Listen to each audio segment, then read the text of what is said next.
কংগ্ৰেছৰ গণতান্ত্ৰিক প্ৰতিবাদত অসম পুলিচে চলোৱা বৰ্বৰ অত্যাচাৰৰ বিৰুদ্ধে মেলেঙত CPI-MLৰ প্ৰতিবাদ।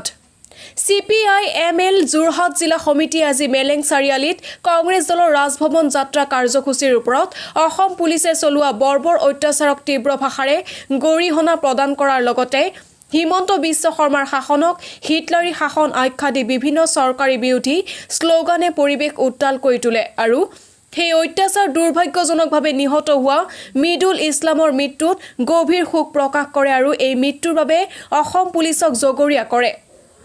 উল্লেখযোগ্য যে কংগ্ৰেছে আদানীৰ সৌৰশক্তি কেলেংকাৰী তথা অসমৰ বিভিন্ন সমস্যাৰ সন্দৰ্ভত মৌলিক অধিকাৰ স্বৰূপে বিধিগতভাৱে গণতান্ত্ৰিক প্ৰতিবাদ সাব্যস্ত কৰোঁতে চৰকাৰে নিজৰ অকৰ্মণ্যতা ঢাকিবলৈ এইদৰে প্ৰতিবাদকাৰী তথা সাংবাদিকৰ ওপৰত বৰ্বৰ অত্যাচাৰ চলাইছিল বুলি মন্তব্য কৰি এই সমগ্ৰ ঘটনাটোৰ বাবে সম্পূৰ্ণ গৃহ বিভাগক জগৰীয়া কৰি অসম আৰক্ষীৰ আয়ুক্তক বৰ্খাস্ত কৰিবলৈ চৰকাৰক দাবী জনায়।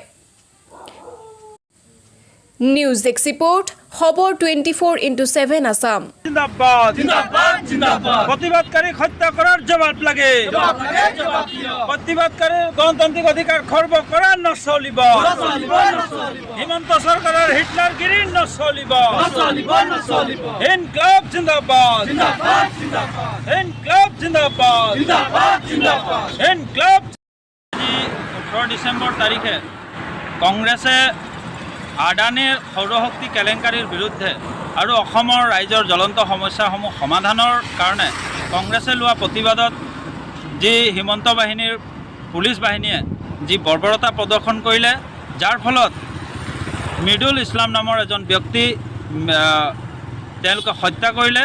ইয়াৰ প্ৰতিবাদত আমি CPI-ML যোৰহাট জিলা সমিতিয়ে আজি এক প্ৰতিবাদী কাৰ্যসূচী গ্ৰহণ কৰিছোঁ। এই প্ৰতিবাদী কাৰ্যসূচীৰ যোগেদি হিমন্ত চৰকাৰৰ হিটলাৰী শাসনৰ আমি এক ধিক্কাৰ জনাইছোঁ আৰু ৰাইজৰ অধিকাৰ খৰ্ব কৰাৰ হিমন্ত চৰকাৰে অধিকাৰ ক'ত পালে আমি এই কাৰ্যসূচীৰ যোগেদি আমি ক'ব বিচাৰিছোঁ।